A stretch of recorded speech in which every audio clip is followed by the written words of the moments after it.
Saludos amigos de 3030, qué bueno que están con nosotros, gracias por su amable y gentil sintonía para este domingo ya 17 de diciembre, son las 8 de la noche con 31 minutos, estamos en vivo a través de la señal de TSI y tenemos un programa para ustedes que espero que sea de su completa atención y agrado, por supuesto, de aquí hasta las 10 de la noche. Una agenda muy variada que a continuación les presento. La agenda de hoy en 3030. El doctor en Derecho Penal, el abogado Odir Fernández, es el nuevo rector de la Universidad Nacional Autónoma de Honduras. Vamos a conversar con él esta noche. También, finalmente, ¿viene o no la CICI a Honduras? Hablaremos de los desvisados que anunció el Departamento de Estado, una decisión del gobierno de Estados Unidos y la relación con Estados Unidos, de la crisis en el Congreso Nacional. ¿Una crisis política actual se resolverá hasta las elecciones de 2025? Estos temas y otros esta noche aquí en 3030.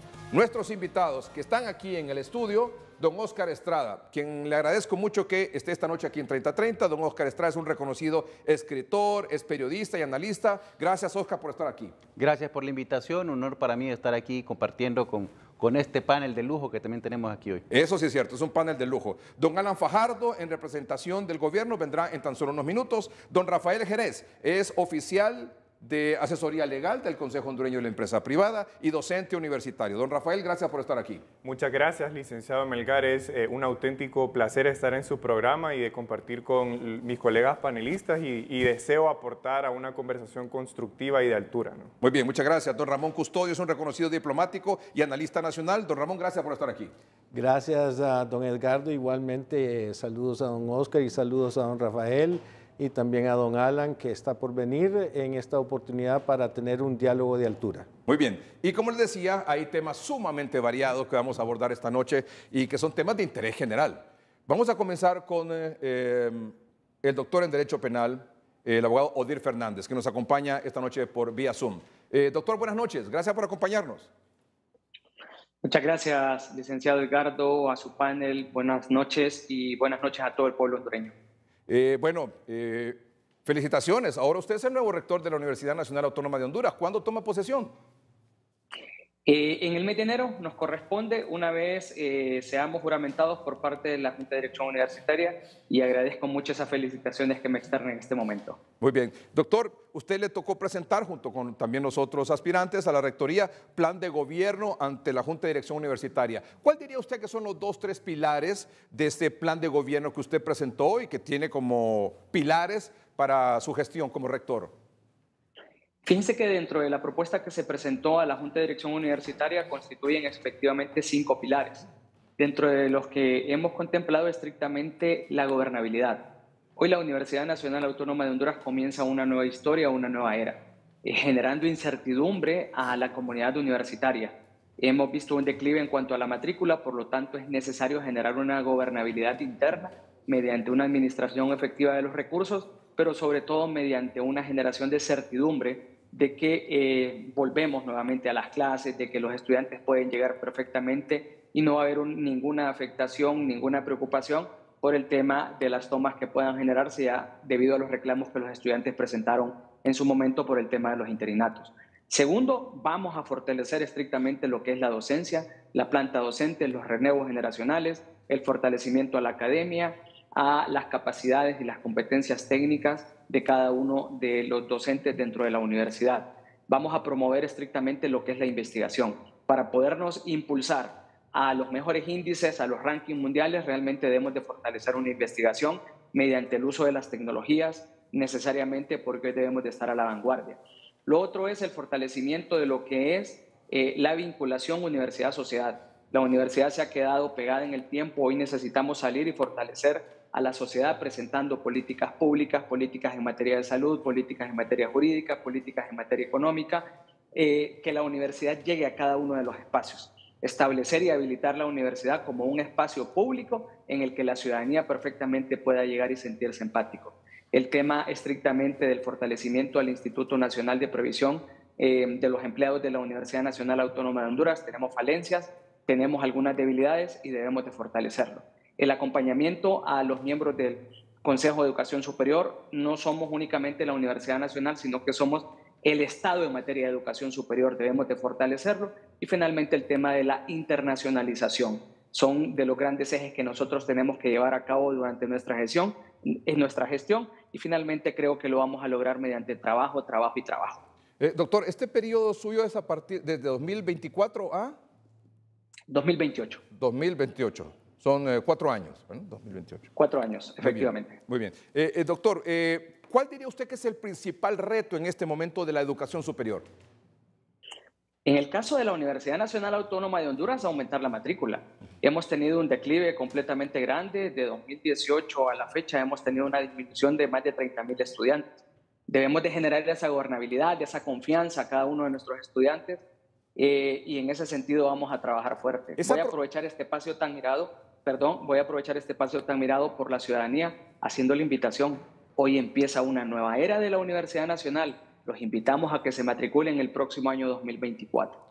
¿Usted cree que, por ejemplo, todo eso, usted lo mencionó, las protestas, las tomas de la universidad, de los edificios, incluso las tomas del Boulevard Suyapa, esta calle frente a la Universidad Nacional Autónoma de Honduras aquí en la capital? O sea, todo esto desestimula, desincentiva a los padres de familia de matricular a sus hijos en la Universidad Nacional Autónoma de Honduras y por eso han florecido y por eso ahora toda esa matrícula probablemente se va para las privadas.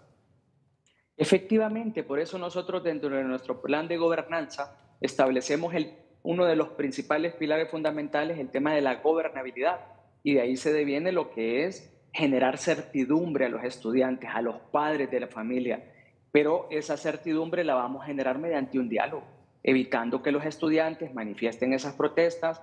Es un derecho que perfectamente tienen, pero no afectando a los derechos de los demás. El detalle es que debemos de sentarnos, debemos de dialogar, debemos de conversar con los estudiantes, con los docentes, el personal administrativo, para conocer cuáles son sus necesidades y resolver en la medida que el tiempo nos permita, que los recursos nos permitan, pero es necesario escuchar. La gobernabilidad se deriva de la certidumbre para poder aumentar esos números de matrícula que hoy tenemos. Muy bien, ya está con nosotros don Alan Fajardo, reconocido sociólogo y analista nacional. Gracias por estar aquí. Don Alan, gracias por venir. Bueno, nuestros amigos que están en el panel esta noche, que vamos a abordar otros temas que están en la agenda de 30-30 esta noche, quieren hacerle una pregunta a cada uno de ellos. ¿La acepta, doctor? Con mucho gusto. Muy bien, comenzamos con don Óscar Estrada, escritor, periodista y analista. ¿Qué le quiere preguntar ahora al nuevo rector de la universidad? Bueno, primero, desearle la mejor de la suerte, realmente el reto que tiene para levantar la universidad al nivel que nuestro país necesita es enorme.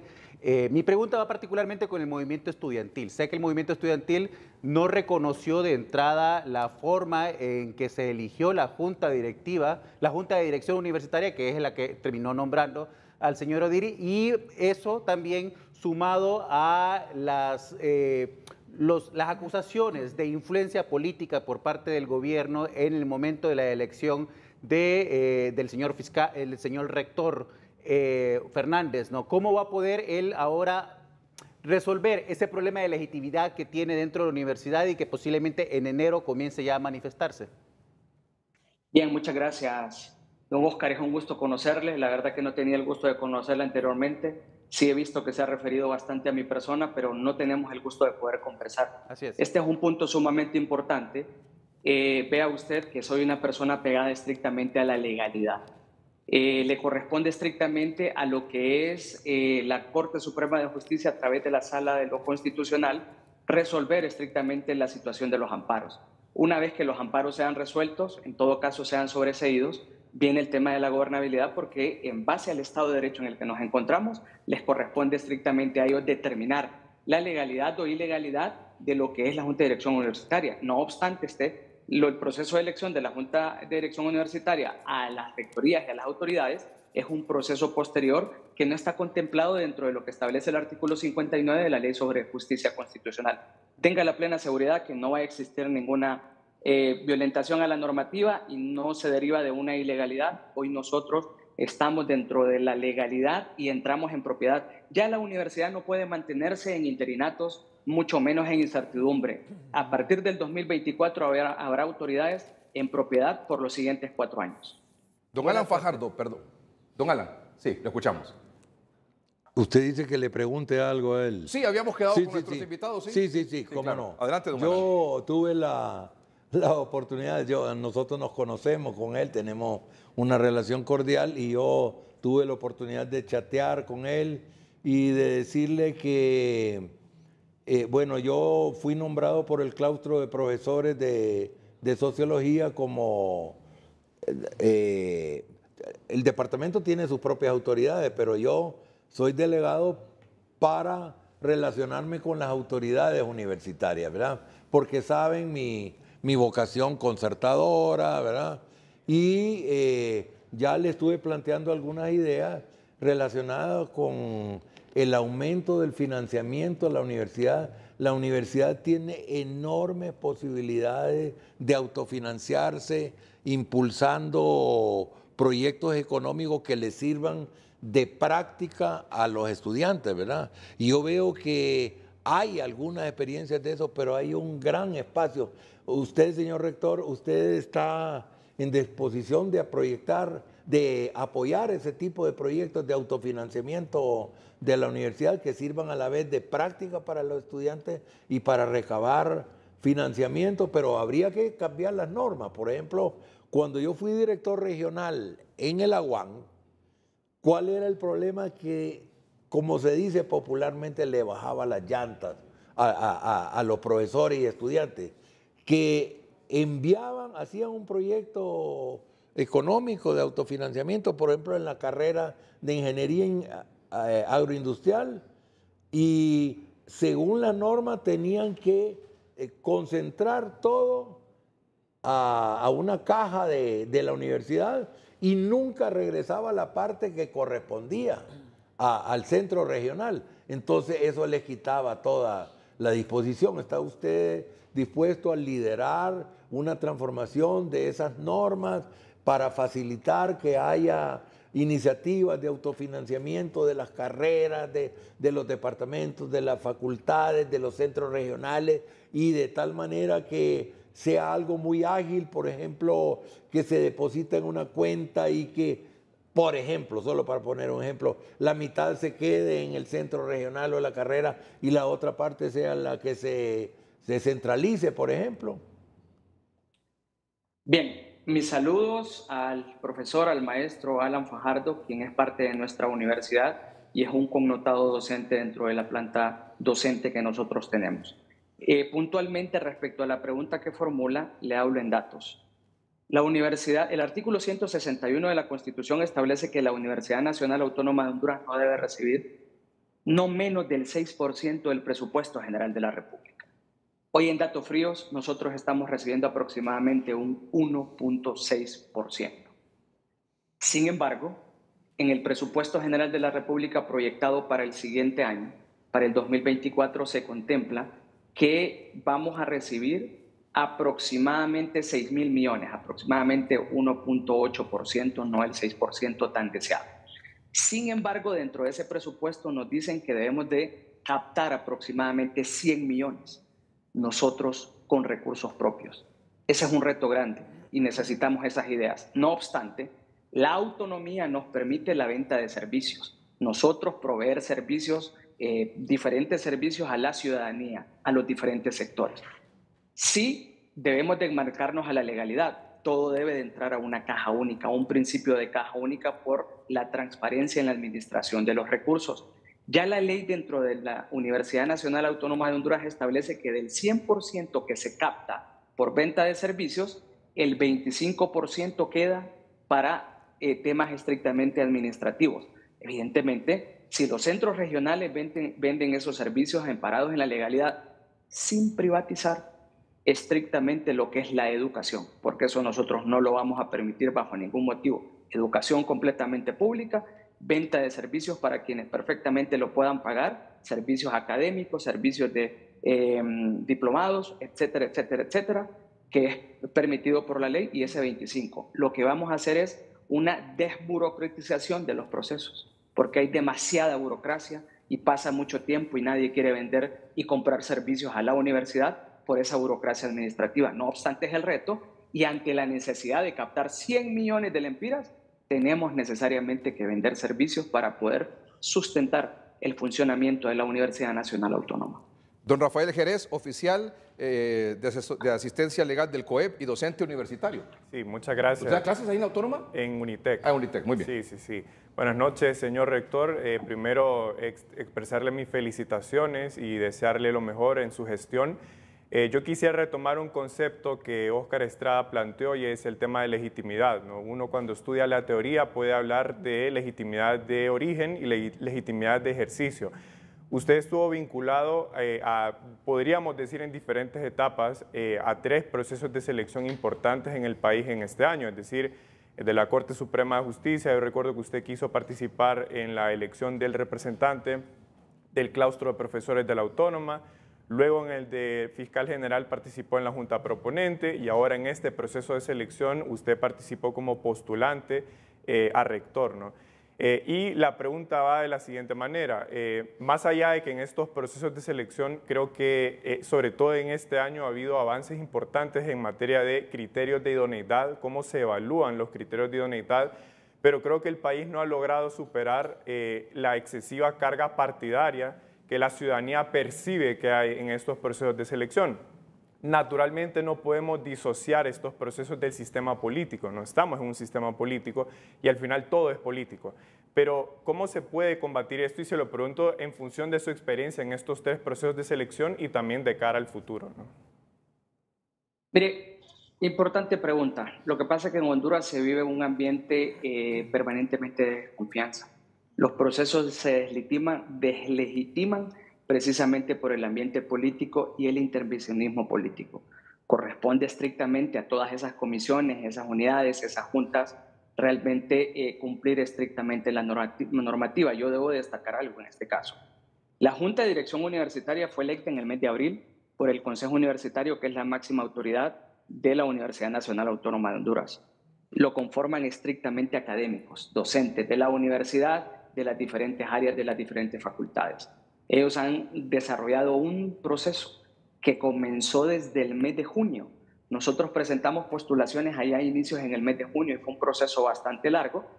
Sin embargo, el intervencionismo político a las últimas horas, queriendo generar presiones, queriendo deslegitimar este trabajo, se generó. ¿Cómo podemos contrarrestar? Que los medios de comunicación hagan un verdadero trabajo, serio, porque muchas veces ese trabajo de los medios de comunicación es tendiente a presionar, a lesionar el trabajo que puedan realizarlo. Lo viví en una junta proponente. La especulación, el mal manejo de la información, las mentiras que muchas veces se manejan y pretendiendo deslegitimar a las personas que conforman las juntas y estrictamente a los postulantes. Debemos de ser serios, debemos de ser pragmáticos, apegarnos estrictamente a la legalidad, a la ley y respetar a cada una de las personas que forman parte de esos procesos. Don Ramón Custodio, diplomático y analista.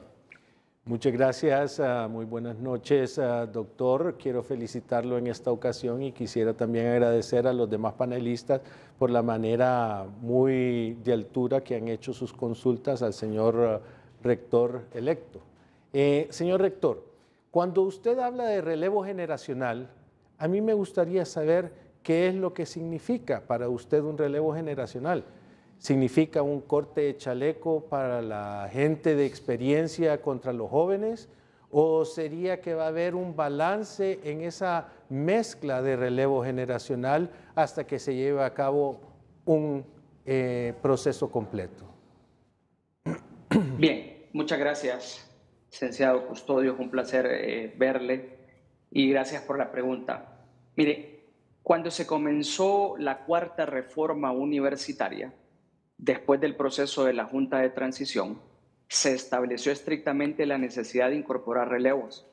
Hoy nosotros tenemos personas que estrictamente han estudiado en otros países, que hoy cuentan con doctorado, con maestrías, que son bilingües y que necesariamente hay que incorporarlos dentro de nuestra planta docente. Vea usted que si hay algo que tiene la Universidad Nacional es que es muy apegada a los procesos y a los procedimientos. Irresponsable sería yo en mencionar estrictamente despidos masivos. Primero, que no le corresponde a la rectoría, sino que existen procesos dentro de esta institución. No obstante, se debe de ir incorporando nuevos elementos mediante concursos. Tenemos una gran cantidad de concursos que están pendientes y no se han desarrollado y necesitamos incorporar nuevo personal que esté apegado estrictamente a la tecnología. Debo de mencionarle que hemos tenido docentes que en uso de la tecnología dan sus clases a través de WhatsApp. Tenemos docentes que no pueden utilizar una computadora en este momento. Tenemos docentes que no saben cómo comunicarse a través de las diferentes tecnologías y plataformas que hoy la universidad tiene a disposición. Claro, los vamos a someter a un proceso de capacitación. No obstante, el periodo de tiempo que a ellos les corresponde va a ir cada vez en decadencia por los tiempos de servicio que ya establece la normativa de la universidad. Sin embargo, de manera responsable le puedo decir que es materialmente imposible despedir porque la universidad no cuenta ni con los recursos ni para que una persona llegue a jubilarse. Entonces lo mejor es mantenerlos pero prepararlos. No obstante, hoy debemos de pensar y olvidar y dejar de tener esos temores de que va a haber un despido masivo dentro de la universidad. No, vamos a fortalecer lo que tenemos, pero vamos a incorporar nuevos elementos.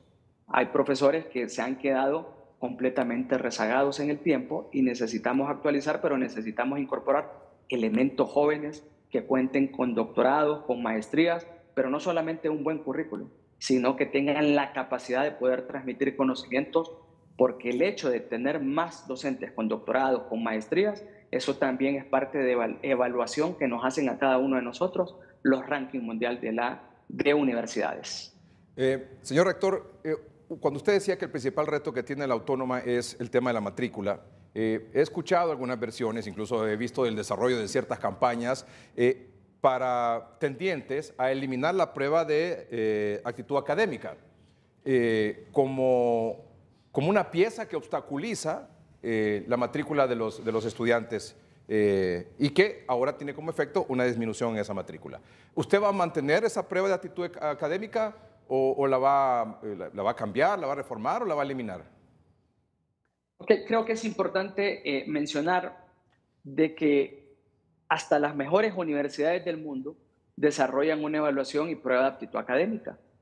Y no podríamos nosotros, como universidad, una macrouniversidad, quitar una pieza fundamental que sirve para inducir y conocer la vocación de cada uno de los estudiantes. No obstante, lo que vamos a hacer nosotros, primero, en el tiempo se va a ir revisando, pero no es que se va a ir dosificando para generar mediocridad, sino que vamos a ir revisando las falencias de los estudiantes porque la naturaleza y el origen que tiene hoy nuestro estudiantado y que ingresa a la Universidad Nacional Autónoma de Honduras es que tienen una muy mala base en la educación primaria y secundaria.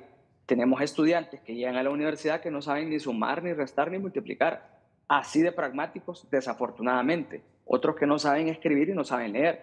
Pero ¿qué vamos a hacer para resolver esa problemática y evitar que haya una reprobación masiva? Porque dentro de los porcentajes anda de que entre el 45% aproximadamente no supera esa evaluación. ¿Qué vamos a hacer? Vamos a sostener reuniones y en el marco de lo que la Constitución determina con la Secretaría de Educación, vamos a elaborar planes de capacitación para los estudiantes de educación secundaria que están próximos a salir. Vamos a habilitar la Universidad Nacional Autónoma de Honduras sábados y domingos para que estos estudiantes lleguen a un proceso de capacitación. Los que no logren superar esta prueba los vamos a someter a un curso propedéutico durante un periodo académico para que posteriormente se puedan someter a esta prueba y ya puedan ingresar bajo la modalidad de estudiante como corresponde. No vamos a excluir a nadie, pero tampoco vamos a bajar el nivel. Vamos a esforzarnos para poner a tono a todas estas personas, pero mediante sinergias. Vamos a visitar cada uno de los colegios de educación secundaria para que puedan llegar ellos a visitar nuestra universidad y conocerla más, que se empoderen. Es la universidad del pueblo, es la universidad de todos. Entonces vamos a utilizar todos esos mecanismos necesarios para evitar esas reprobaciones que normalmente se presentan y vamos a trabajar de cerca con el nivel de educación inferior, que es secundaria, para que ellos puedan tener esos reforzamientos necesarios e ingresen a la Universidad Nacional Autónoma de Honduras. Señor rector, ¿usted garantiza que la Universidad Nacional Autónoma de Honduras no será un instrumento político más? Partidista. ¿Perdón? Partidista. Sí, político partidista. No. Correcto. Gracias, sí, don Alan. Sí, porque político es siempre los estudiantes. Sí, o sea, eso me quería decir. Político partidista. Correcto. Gracias.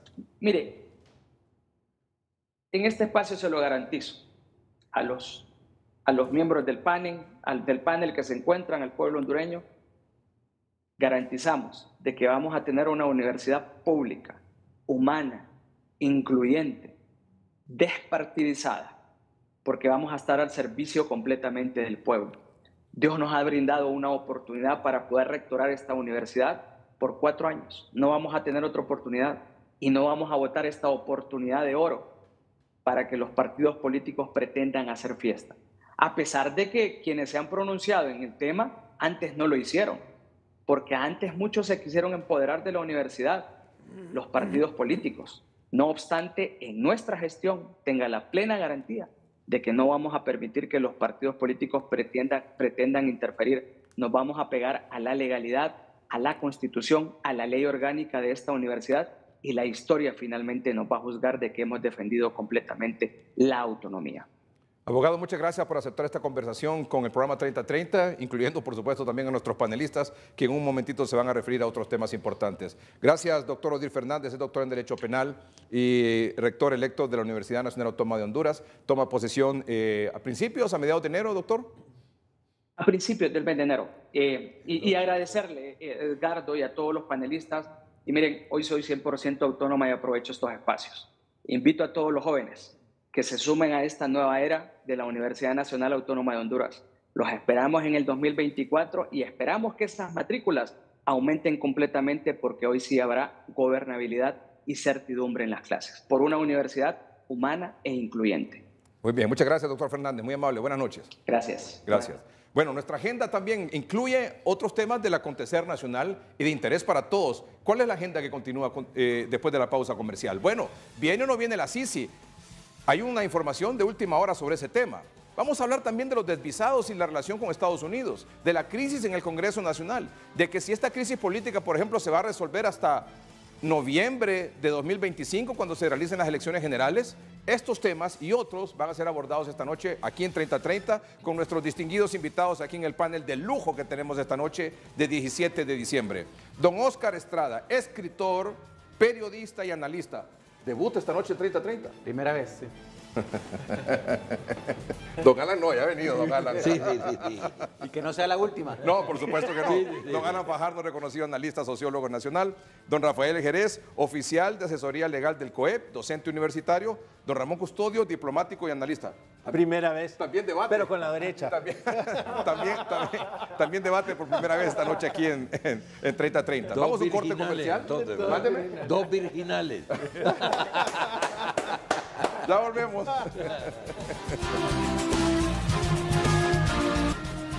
Muy bien, desarrollamos nuestra agenda. El segundo tema de hoy, después de hablar con el rector electo de la Universidad Nacional Autónoma de Honduras, es ¿viene la Sisi o no viene la Sisi? La señora Alice Shackelford, que es la representante de Naciones Unidas en Honduras, dijo este fin de semana, y ahí reproducimos lo que titula diario La Prensa, dijo, acuerdo para instalar la Sisi se volvió a vencer. Gobierno y Naciones Unidas tendrán que extender de nuevo el documento. Bueno, ¿qué saben ustedes? ¿Viene o no viene la Sisi? Pues yo no dudo de la buena voluntad de la presidenta en querer traer la Sisi. Yo creo que realmente dentro del gobierno, si alguien ha mostrado buena voluntad en todo este proceso, creo yo, ha sido precisamente ella. El camino es cuesta arriba. El camino hay muchas trabas, no solamente desde lo político en el Congreso Nacional, que definitivamente es uno de los elementos que más está afectando cumplir la agenda de la presidencia, pero también hay un elemento de experiencia de las Naciones Unidas en lo que fue la CICIG en Guatemala. Fue realmente una experiencia muy mala para Naciones Unidas y por eso también hay muchas reservas a vincularse de lleno en un proyecto en Honduras sin tener ciertas garantías previas a ese proceso, y eso es lo que estamos viendo. Don Óscar, para usted, ¿viene la Sisi o no viene la Sisi? ¿O es un cuento chino? Yo creo que hay intenciones, pero no lo veo posible a este momento. O sea, hay intenciones, pero no hay voluntad. Hay intenciones, pero el camino es muy largo y muy difícil. Hay intenciones, pero no hay voluntad. De algunos sectores sí no hay voluntad. ¿Por ejemplo? Por ejemplo, algunos sectores del Congreso Nacional están bloqueando intencionalmente cualquier posibilidad de llegar a las reformas legales que se requiere. No hay algunas reformas incluso constitucionales que requieren mayoría calificada, que ahí es virtualmente imposible pasar esa tranca. Don Alan Fajardo, ¿qué opina usted sobre eso? Sí, yo creo que hay plena voluntad. La presidenta Xiomara se está Se está jugando, como decimos popularmente, el físico con esto.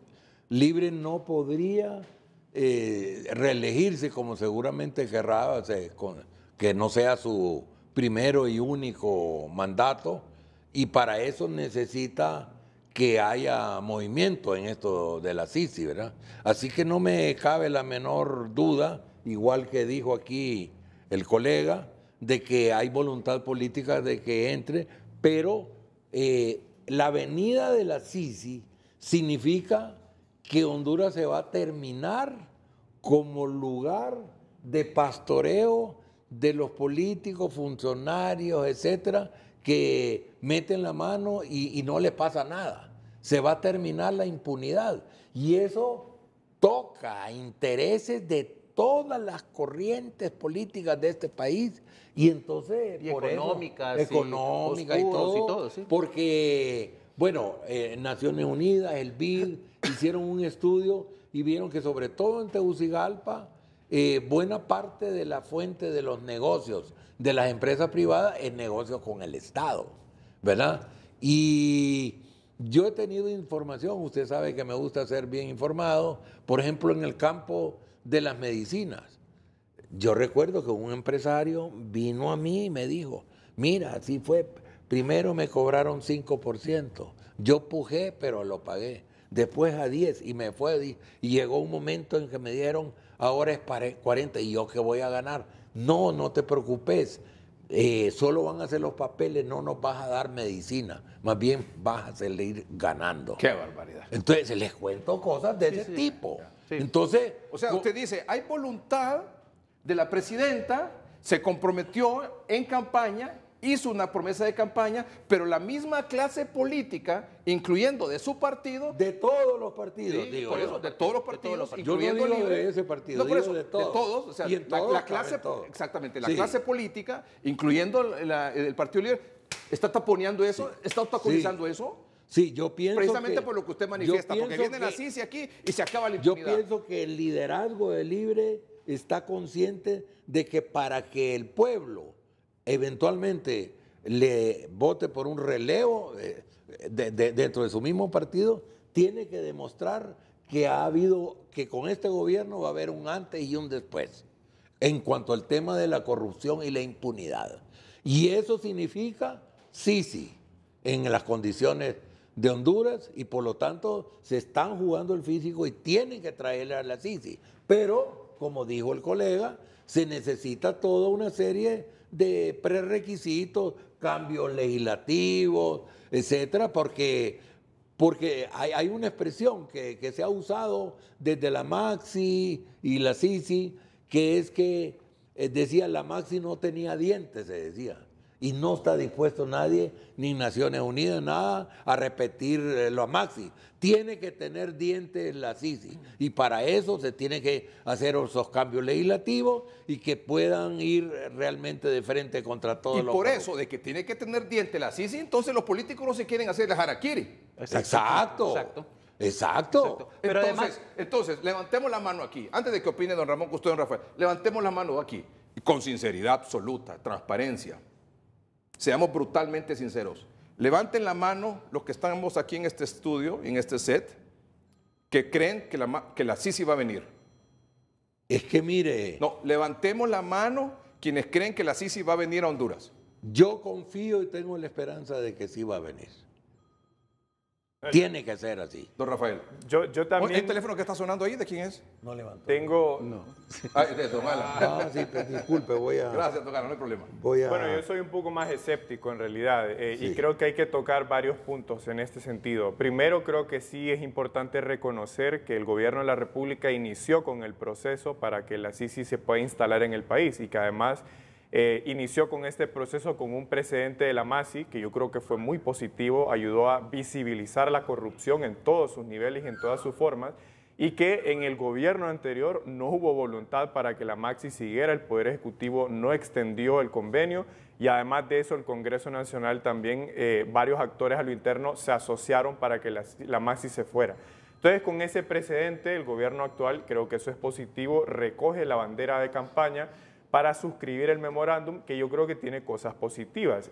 Fue muy acertado dividir el proceso en dos fases, es decir, una primera fase en la que se pudieran generar las condiciones y una segunda fase que pudiera iniciar con la suscripción del convenio, la instalación de la comisión e inicio del trabajo.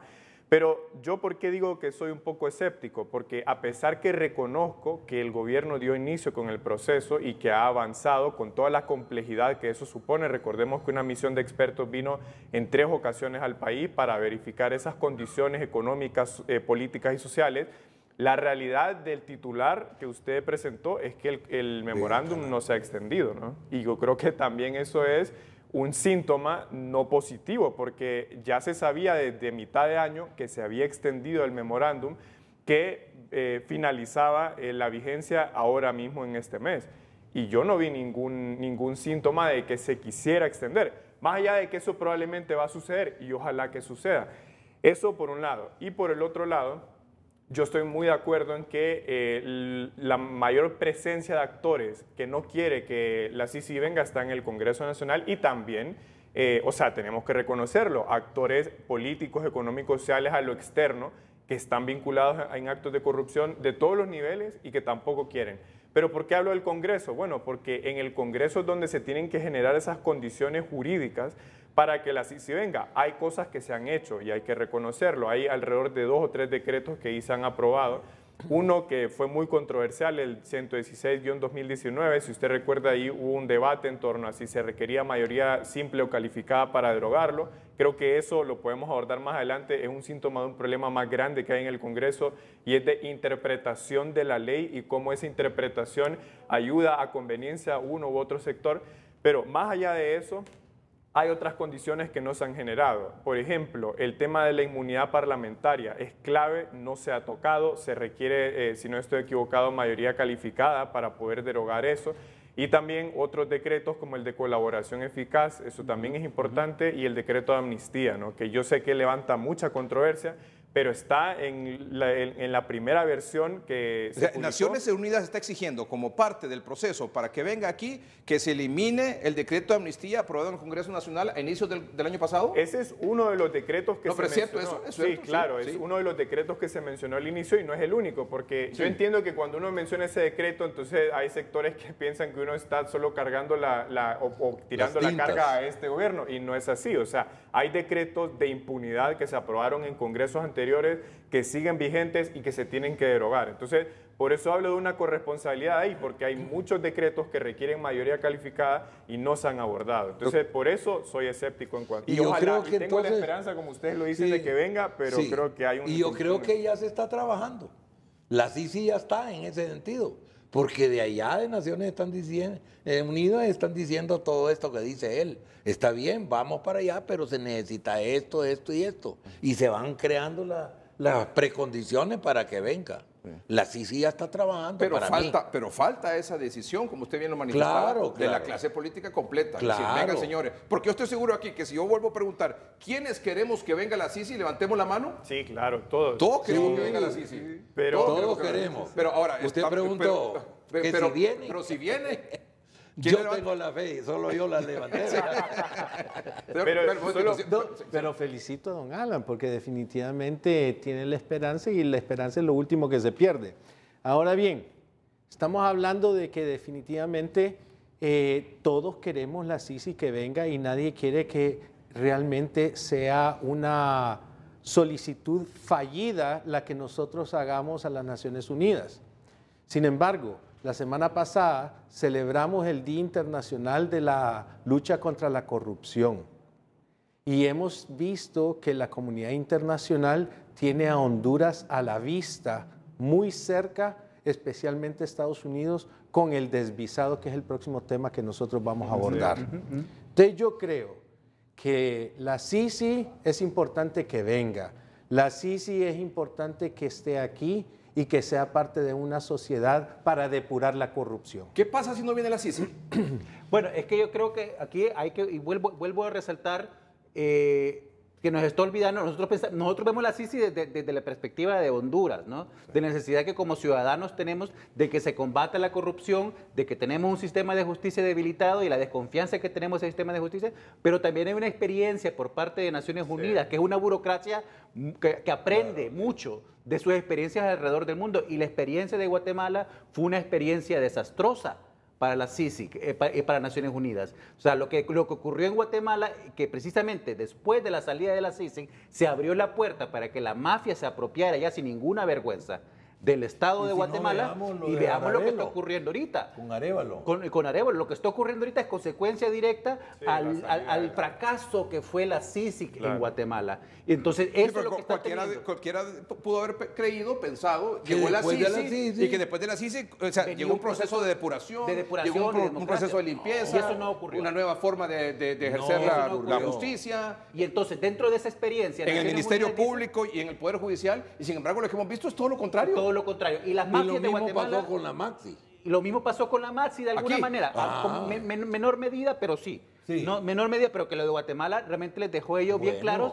Si no ponemos garantías. Se llevaron a un presidente, un presidente electo, al menos formalmente, democráticamente, se lo llevó otro gobierno, otro sistema judicial. Claro, yo no he visto en otro país. Y todo el asunto de las extradiciones y todo eso viene con la desconfianza que tienen en el mismo sistema de justicia hondureño, ¿no? Sí. Bueno, independientemente de que haya sido un factor fallido en Guatemala todo el proceso, yo creo que nosotros tenemos personas muy ponderadas e inteligentes como las tenemos esta noche en este panel aquí en Honduras.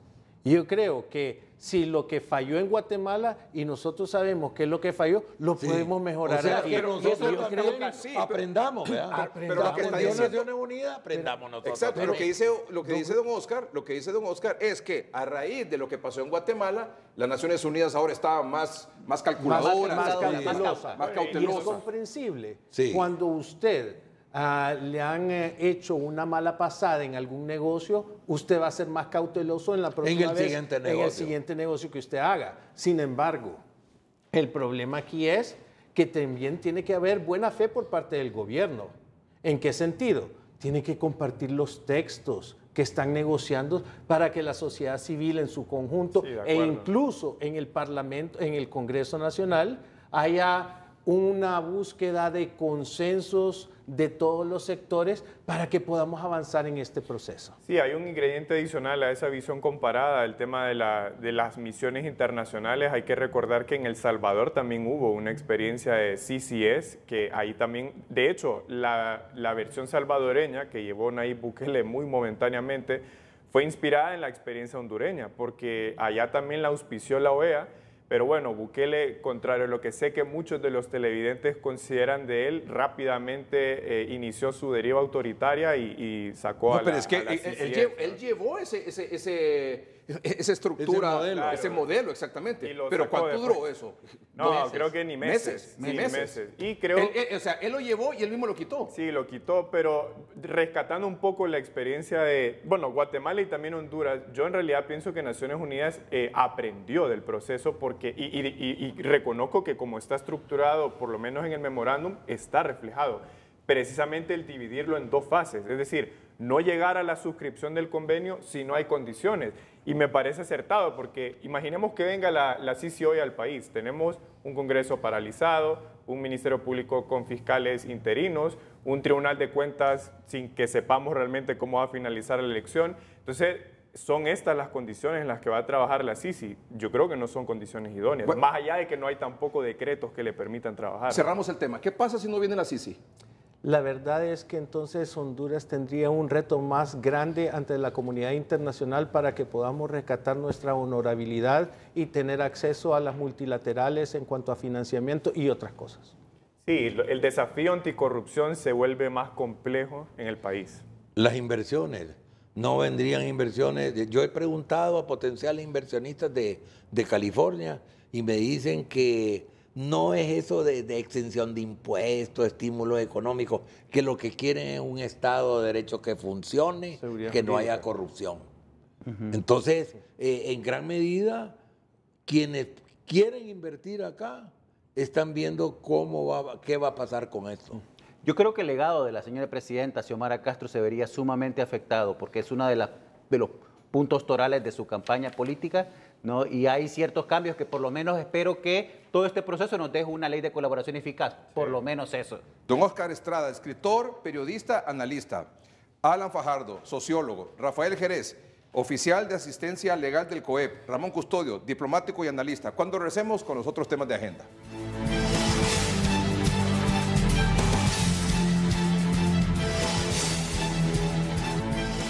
El tema que continúa en agenda es desvisados. El Departamento de Estado anunció esta semana que tomó la decisión de suspender, restringir la visa de Estados Unidos a varias personas, porque no dijo si funcionarios, no dijo tampoco si diputados, pero sí a varias personas que estaban con sus acciones socavando la democracia. Vamos con la opinión de derecha a izquierda ahora. Señor Custodio. Gracias, muy amable.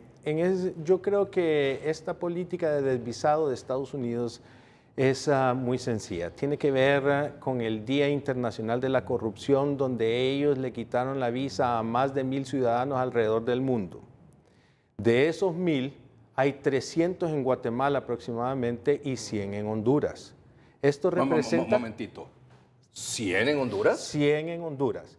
Y ¿Le quitaron la visa a 100 personas aquí en Honduras? Según ¿Esta semana? De los 1,000 que... Sí. Exacto. Pero es que Estamos hablando del 10% a nivel mundial, que es una gran vergüenza para todo el pueblo hondureño saber... ¿De 194 países? De 194 países y Honduras representa el 10%. Pero es que ese dato, yo no sé si ustedes lo tenían, 100 desvisados esta semana. No, yo del 100 no, pero sí que eran un montón. Y quiero decirle que yo había usted acaba de 30. Sí, yo también, no sé si don Rafael. No, yo no sabía que eran 100. Y usted acaba de mencionar que no se sabe si son políticos o qué, pero quiero decirle, saque conclusión. En Guatemala, con don Óscar estuvimos hablando el otro día con el licenciado Roberto Argüello, que es CEO, advisor allá en Miami y banquero, y tiene nexos muy cercanos con Washington. Y él anunció los 1,000. Y él anunció y confirmó los 100. Sí.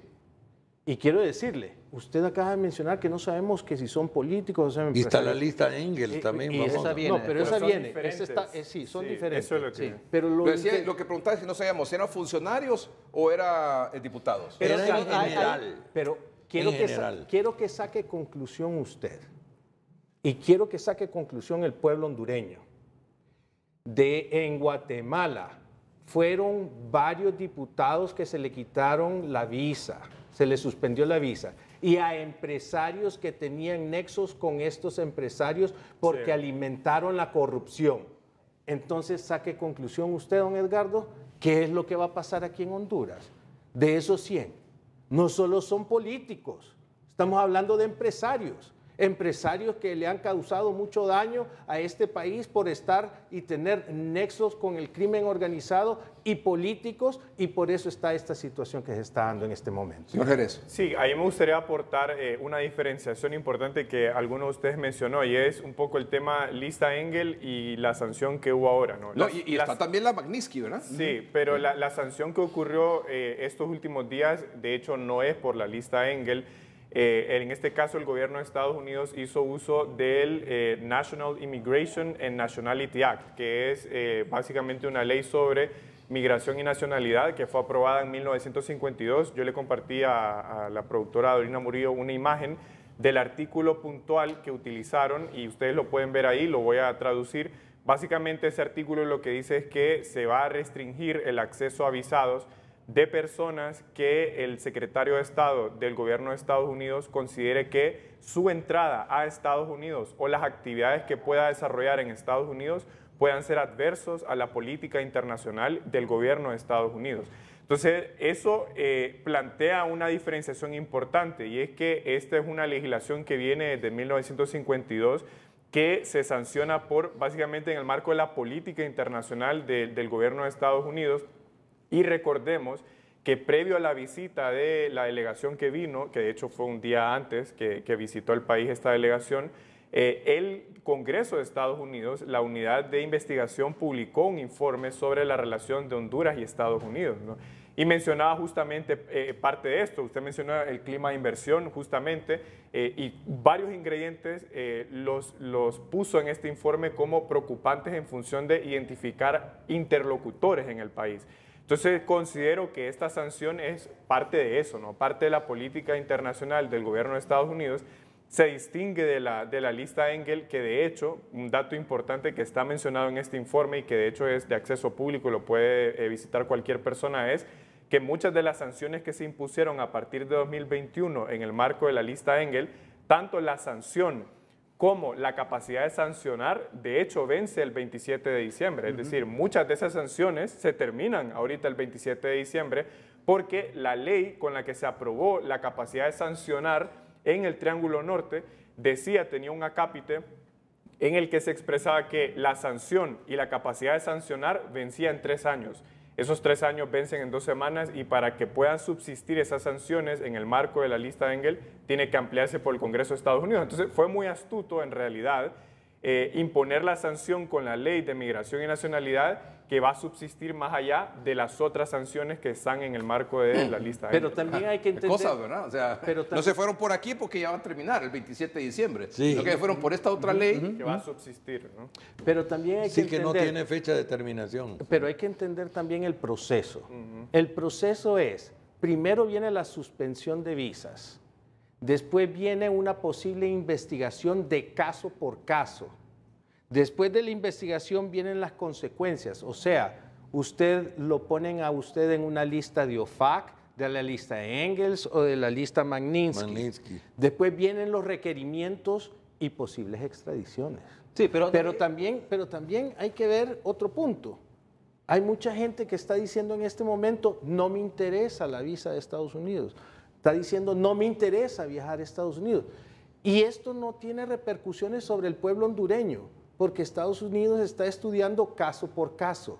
Esto no le va a afectar en nada y no van a haber sanciones para el país, ni tampoco van a haber sanciones a nivel del pueblo hondureño. Esto es caso por caso. Y el caso que se le suspenda la visa, y si hay casos conexos de personas naturales o jurídicas que estén involucradas en estos actos de corrupción, también les va a afectar. Señor Fajardo. Sí, me parece que yo he sido muy opuesto a que cualquier país de fuera de Honduras y de la región se meta a lo que se le llama en inglés microadministration, que anden en microadministrando cosas así. Pero entiendo que Estados Unidos está contra las cuerdas en cierto sentido, porque estos 3 países del Triángulo Norte le estamos enviando en las décadas pasadas drogas, crimen organizado, inmigración irregular. Entonces ellos no hayan que hacer. Y esto afecta la política interna de los Estados Unidos, ¿verdad? Entonces, que por eso esperemos ver una acción más incidente de funcionarios del Departamento de Estado tratando de hacer lo que deberíamos de hacer nosotros, ¿verdad? Sí. Con una fiscalía que funcione, con la CICI que hay que traerla porque necesitamos ayuda externa. Pero don Alan, ¿cuál es la reacción? Relacionando un poco lo que decía don Ramón Custodio, decía, no me interesa la visa, nunca he tenido la visa, esto no afecta al pueblo hondureño, no tengo ninguna intención de viajar a Estados Unidos. Esa es una sinvergüenza. Pero es que ahí va... Eso es una sinvergüenza. Esa reacción. Sí. Estoy de acuerdo, totalmente. Pero ahí va un poco la diferencia. Pero a mí esa opinión de don Alan diciendo que quien utilice ese argumento no me interesa la visa de Estados Unidos, nunca le he tenido. Dice don Alan Fajardo, esa es una sinvergüenza. Sí, no me gusta esa reacción. Perdón, escuchemos a don Alan. Escuchemos a don Alan. Olió sangre. Sí, es que así es. Ya que no hay que pelear entre ellos. Pero por medio de la honorabilidad del país. Me molesta como hondureño que quiero ver decencia, que veo un proceso liderado por doña Xiomara, por el Partido Libre que quiere adecentar este país, ¿verdad? Que estoy seguro que no vinieron solo por 4 años, que quieren renovar el mandato. Y entonces para eso tienen que demostrar a su pueblo y a la comunidad internacional de que están adecentando al país. Pero le voy a decir otra cosa también. Escuchamos ese argumento, no me interesa la visa, nunca la he tenido, ni quiero tener y no sé. Eso debe ser falso.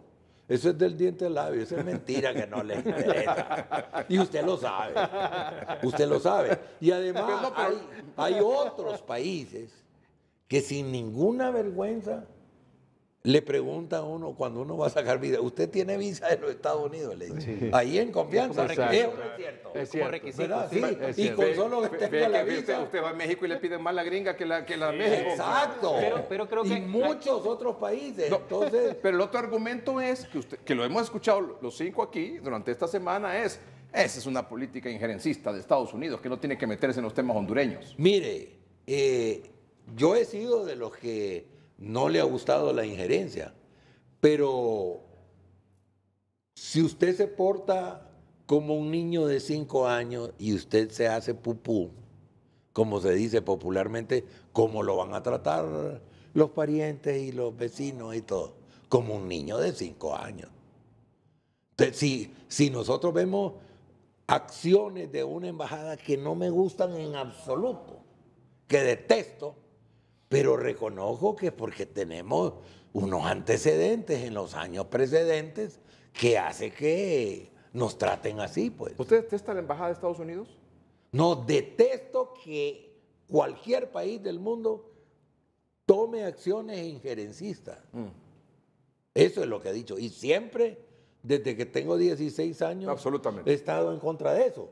Pero al mismo tiempo reconozco que ellos tienen sus propios intereses, que de aquí les ha estado llegando droga a lo bestia, que les ha estado entrando migración irregular. Tengo 3 hermanos que fueron para allá, 2 de ellos empresarios de California, y me cuentan y dialogamos. Y entonces yo reconozco que desde la perspectiva de ellos quieren que aquí se hagan cosas para que no siga llegando droga, para que no sigan llegando capos y capitos y para que no siga llegando migración irregular. Si uno y no yo quiere detesto que haya condiciones para eso. Sí, pero yo creo que aquí hay un elemento que se nos está olvidando, ¿no? En otras ocasiones el tema de las visas ha sido utilizada en la lucha contra la corrupción, ¿no? En este caso particularmente es por deterioro de la institucionalidad y daño a los procesos democráticos. O sea, lo que está ocurriendo en Guatemala, abiertamente el Congreso Nacional, el Ministerio Público y la Corte Suprema de Justicia queriendo impedir que el presidente electo tome posesión, nos afecta en imagen directamente acá también, porque estamos viendo procesos que nosotros acá internos podemos ver que tienen matices distintos, pero se parecen tanto, se parecen tanto que los dignos dicen, está el problema en Nicaragua, está el problema en Guatemala, está el problema en El Salvador. ¿Cómo es que no van a ver el problema en Honduras? Si lo que vemos es facciones dentro del Congreso Nacional que lejos de fortalecer la institucionalidad que nos pertenece a todos, porque las instituciones no pertenecen a un partido, no pertenecen a un gobierno, pertenecen a todos los hondureños y nos pertenece a todos. Y lo que ven entonces es que se está dañando la institucionalidad para imponerse sin los votos, sin los procedimientos, sin los requisitos legales, a veces, ¿no? Nombrando personas que no tienen las capacidades, solamente porque son las personas que van a ir a cumplir la función que determinado caudillo necesita. Eso es lo que están sancionando ahorita Estados Unidos con esto de la visa. Por eso está señalando a personas que pueden decir, yo nunca he sido corrupto, y es cierto. Son políticos, muchos de ellos nuevos en el Congreso Nacional, que no han sido corruptos hasta el momento, pero que su acción ha debilitado la institucionalidad, y lo que ellos ven que cuando la institucionalidad se debilita, se abre paso realmente para perder cualquier control de los procesos democráticos y la lucha anticorrupción. Un dato adicional, la Cancillería de Venezuela emitió un comunicado. Si lo podemos mostrar, por favor, ese comunicado de la Cancillería de Venezuela. ¿Qué dice ese comunicado de la Cancillería de Venezuela? Dice, La República Bolivariana de Venezuela rechaza categóricamente las sanciones impuestas por el Departamento de los Estados Unidos en contra de funcionarios y políticos de la hermana República de Honduras el pasado 12 de diciembre, a quienes se les ha revocado su visado para ingresar a ese país por supuestos actos que atentan contra la estabilidad democrática. ¿Cuál es la palabra clave ahí? La palabra clave es rechaza. La palabra clave en ese primer párrafo es rechaza, o sea, Venezuela rechaza esa decisión del gobierno de Estados Unidos. Luego, la imposición de estas medidas coercitivas constituye una violación al derecho internacional, a la Carta de Naciones Unidas y a los principios de no injerencia en los asuntos internos de los estados soberanos. Asimismo, supone una forma de agresión y de presión política que busca socavar la integridad y estabilidad de Honduras. Las otras dos palabras claves ahí son agresión y presión política. Y en el tercer párrafo, la República Bolivariana de Venezuela reitera su solidaridad con el pueblo y el gobierno de Honduras y exhorta al gobierno de los Estados Unidos a cesar su política injerencista e intervencionista que amenaza la paz y la seguridad de los pueblos latinoamericanos y caribeños. Caracas, 14 de diciembre de 2023. Yo le dije que estaba de acuerdo con que yo rechazo que cualquier país tenga injerencia, pero hay que reconocer que todo país tiene derecho a decidir a quién deja entrar, a quién no deja entrar. Sí. Y una visa, en el fondo, significa eso. Sí. A quién deja entrar, a quién no deja entrar. Pero detesto, y usé la palabra detesto, que alguien tenga injerencia, pero portémonos como nos debemos comportar. Cuando un ciudadano en este país no quiere que se le llame la atención, no dé razones para que le llamen la atención. Por ahí debemos de comenzar. Si a mí no me gusta que alguien me llame la atención, como en la escuela, entonces yo tenía que estudiar, porque no me gustaba que me castigaran.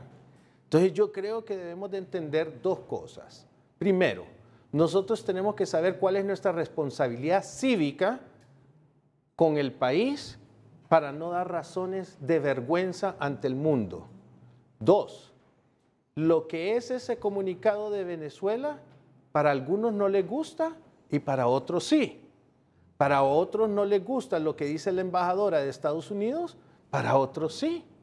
Entonces yo creo que lo que ha dicho don Alan del no intervencionismo, pero desgraciadamente nosotros les damos las herramientas para que intervengan en nuestro país. Si no diéramos esas herramientas, no hubiera este problema. Sí, además que también es un tema de búsqueda de interlocutores, ¿no? Recordemos que es parte de la política exterior y la política exterior implica encontrar esos interlocutores. Y cuando los altos funcionarios de un gobierno, de un Congreso Nacional, etcétera, no pueden ser esos interlocutores, hay un serio problema de gobernabilidad, que es un poco lo que mencionaba Oscar. Y le doy un punto del por qué menciono este tema de los interlocutores.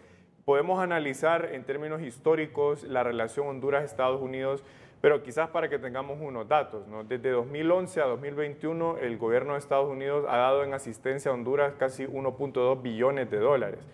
Y para generar un contraste, porque cuando salió la sanción, recordemos la génesis, que es lo que menciona Oscar, se da en el marco de la elección del fiscal general del Ministerio Público.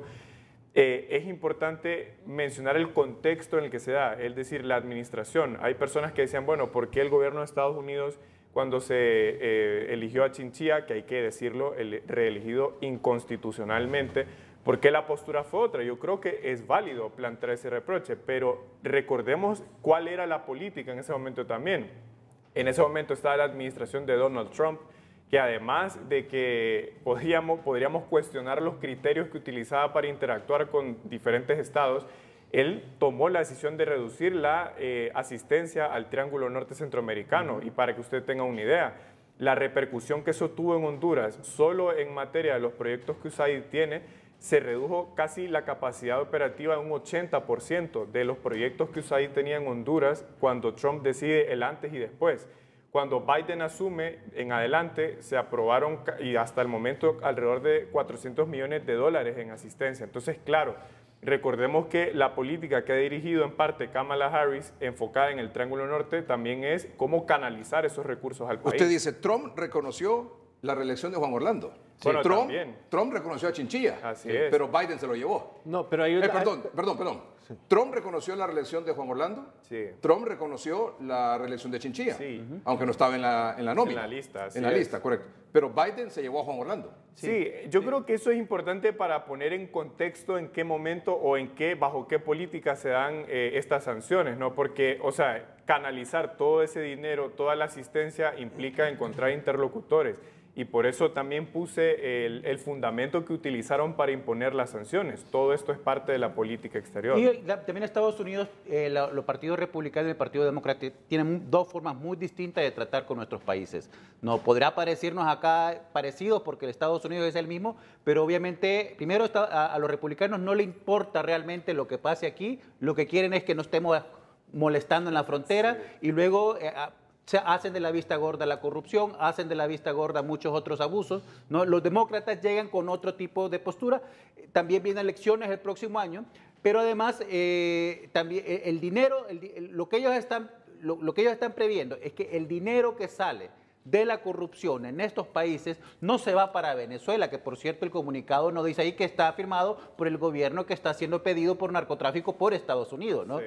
Entonces hay esa cúpula del gobierno de Venezuela, no tiene visa y tiene muchas sanciones también. Entonces hay ahí una resonancia, pero el dinero que viene de la corrupción está comprobado, no se invierte en otros países, se va para Estados Unidos. Y eso, dentro de la lógica de este esfuerzo, es de mantener separado el gobierno de Estados Unidos de estas inversiones y también de intereses políticos internos y externos. ¿Quería cerrar el tema, don Galán? Sí. Hay que recordar que el candidato republicano, que muy probablemente va a ser de nuevo candidato, el concepto de él, de estos países, es en inglés, asshole countries. Así nos ven. ¿Recuerdan ustedes que así dijo, verdad? Y no le importa ¿verdad? lo que pasa acá. Y a mí me da pena traducirlo para los que no entendieron. Afortunadamente en Honduras se sabe, ¿verdad? Entonces, lo que sí es inaceptable que la embajadora ande utilizando políticamente, publicando las listas de los desvisados. Yo dije que es un asunto de Estados Unidos, dar visa o no dar visa. Pero andar publicando, eso sí es una injerencia que no deberíamos de aceptar. Vamos a un corte comercial. Don Ramón Custodio, diplomático y analista. Don Rafael Jerez, oficial de asistencia legal del COEP. Don Alan Fajardo, un reconocido sociólogo y analista nacional. Don Óscar Estrada, escritor, analista, periodista y autor de Tierra de Narcos. Ya volvemos. Un paréntesis en la agenda. Óscar Estrada, periodista, escritor, analista, también es el autor de este gran libro, Tierra de Narcos, que ha causado una tremenda conmoción y movimiento y terremoto político y social. Ahí está en portada, ahí está en cámara, perdón, la portada del libro, Tierra de Narcos. Cómo las mafias, describe ahí Óscar Estrada con tremenda información, se apropiaron de Honduras. Y en agradecimiento porque está aquí también Óscar, yo quiero reconocer al autor del libro que está esta noche aquí en 3030. En mis vacaciones yo lo llevo y ese es el libro que yo regalo. Mándeme. Cuando yo voy ahora de vacaciones a Europa y el libro que yo llevo de regalo es ese. Excelente, excelente. Óscar, ¿cuál es la síntesis del libro? Bueno, la síntesis es que el narcotráfico no reconoce partidos políticos, no reconoce clanes, no reconoce familias, lo que busca es el acceso al territorio, que es vital para el comercio ilícito de la droga. Quien controla el territorio va a tener que encontrar una relación buena o mala con el narcotráfico. Esa es como la síntesis que resume, y la debilitación institucional, ¿no? Y por eso insisto mucho yo en la necesidad de fortalecer y no debilitar las instituciones, solo termina favoreciendo siempre a estos grupos criminales que se aprovechan de las crisis como el golpe de Estado, que se aprovechan de las crisis de gobernabilidad para poder extender el control de los brazos a los sectores políticos. Y toda esta cantidad de gente vinculada al narcotráfico que ha sido capturado, que ha sido la mayoría de ellos extraditados a Estados Unidos, ¿eso ha implicado que en Honduras el narcotráfico ha disminuido o simplemente los líderes, los que dirigen esto, van mutando? Pues va mutando en la medida de que esas estructuras que conocemos como la de los cachiros, como la de los Valle, ¿no? Los cachiros que eran capaces de mover narcosubmarinos con 3.000, 5.000 kilos de cocaína, eso ya no se está dando, ¿no? Porque se vuelve más difícil. Lo que está dando es mucho lo que parecido al pitufeo, ¿no? Que son pequeños grupos, pequeñas bandas que mueven 50, 30, 40 kilos, que se vuelven más difíciles de detectar. Por lo tanto... Y eso significa que no hay apoyo desde arriba. Eso significa desde arriba no, del Estado. Es que se vuelve muy difícil, incluso si el Estado quiere detectarlo, se vuelve muy difícil, pero además tiene la capacidad de filtrar a pequeños grupos de policías y militares y toda esa cuestión para garantizar el paso, ¿no? Y se vuelven más violentos también. Entonces lo que vemos es que los grupos para poder pelear por menos cantidad son mucho más violentos. ¿Qué va a pasar en febrero? Es el juicio del expresidente Juan Orlando Hernández. Principios de febrero, creo que 5 está de febrero, la fecha. 5 de febrero. Sí. No sé si lo van a declarar inocente, no sé si lo van a condenar, y si lo condenan a cuántos años, no sé. ¿Qué piensan ustedes? Mira, siempre que me preguntan cuál es el final, cuál es el destino del expresidente Hernández, yo digo que él tiene un 95% de ser condenado culpable. ¿Tiene un? 95% de ser condenado culpable. Las probabilidades de que salga son muy pocas, ¿no? Basado en lo que han sido los antecedentes de los otros juicios y lo difícil que es salir bien librado de un proceso de eso, ¿no? Pero sigue teniendo un 5% que es desde donde la defensa está librando. Va a ser un juicio muy político porque lo político va a ser el recurso que la estrategia de la defensa precisamente para llevarse todo el tema criminal y poder y mezclarlo con temas políticos, ya sea de Estados Unidos o de Honduras. Entonces lo que vamos a ver realmente es un remesón político dentro del país que vamos a ver qué es lo que nos revela. Ese remesón político en el país, luego de lo que usted considera será una sentencia condenatoria contra el expresidente Hernández, ¿implica que queda fulminado el Partido Nacional? No, yo creo que el Partido Nacional no va a quedar fulminado, yo creo que va a encontrar renovarse. Si el veredicto fuera condenatorio, yo creo que el Partido Nacional se va a reponer, a reconstruir, va a tomar tiempo, pero sí tiene capacidad de reconstruirse. Lo que creo yo es cuando hablo de remesón político, no solamente es a nivel de la relación del narcotráfico con el Partido Nacional y con algún sector de la élite del Partido Nacional, que es lo que hemos visto hasta este momento, sino además también con intrigas, con conspiraciones, con alianzas de otros sectores políticos y económicos del país que podrían salir también salpicados dentro de este sector. Es muy probable que durante ese juicio salgan nombres nuevos, conocidos o desconocidos, lo más de gente involucrada aquí en el tema del narcotráfico. ¿No? Habrá un efecto dominó donde yo creo que definitivamente sí va a haber unas consecuencias para personas naturales y jurídicas en este país, de consecuencias grandes. No, y el ejemplo tenemos que prepararnos para estar en palco viendo ese.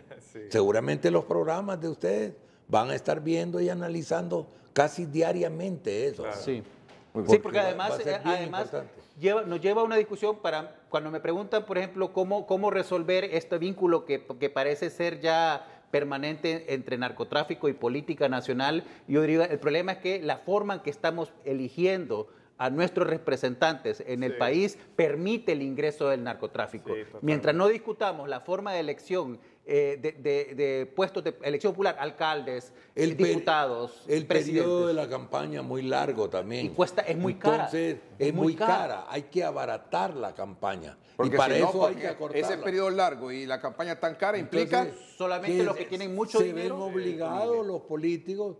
Y existen números, usted pregunte a cualquiera de los viejos zorros de la política cuánto vale elegir un alcalde, un concejal, un diputado y un presidente. Y entonces eso tiene que salir de algún lado. Sí. Y el que financia una campaña no lo hace de gratis. O sea, va esperando que le retorne eso, ¿verdad? Muy bien. Tenemos que ir a un corte comercial, porque hay dos preguntas que hay que responder todavía. La crisis en el Congreso Nacional, ¿qué es lo que va a pasar ahí? Y si esta crisis política se resolverá hasta noviembre de 2025 a través de las elecciones generales. Esas dos preguntas con la respuesta de nuestros invitados cuando regresemos.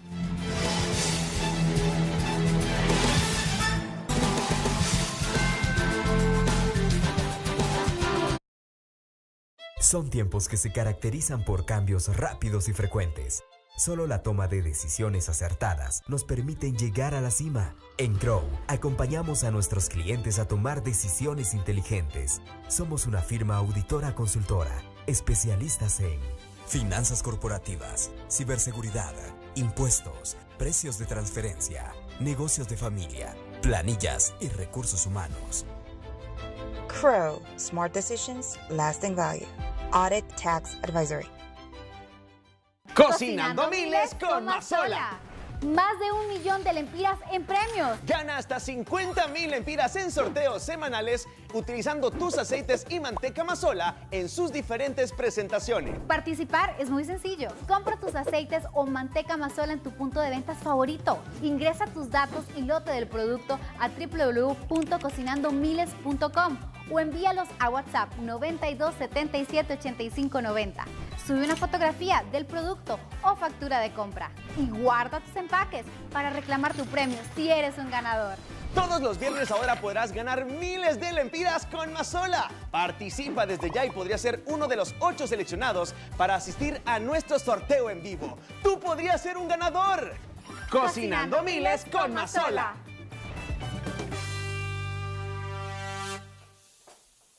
Pizza Hut. Todos los catrachos lo saben. Pizza Hut es la favorita de Honduras. Hecha para que disfrutes de mucho más sabor, porque no cualquier pizza es pizza y ninguna como Pizza Hut. Puede ser suprema, pepperoni, meat lovers o con queso en la orilla. Tu sabor de todos los días, la que pone en pausa todo. La única que calma tus antojos, porque todos los días tus mejores momentos se comparten con Pizza Hut, tu pizza favorita. Pizza Hut. Comenzamos a vivir el cierre de la apertura y todas las emociones estarán aquí en tu canal Deportes TVC. Las Águilas de Diego Vázquez buscan alzar un nuevo vuelo, pero los Leones de Pedro Troglio quieren seguir sumando títulos y haciendo historia. Aquí vivirás el drama y la pasión con los partidos de la gran final. Ya estamos en más de 12 cable operadores a nivel nacional y se siguen sumando más. En tu nuevo canal Deportes TVC, el canal que tu pasión merece. Solicítalo ya a tu operador de cable.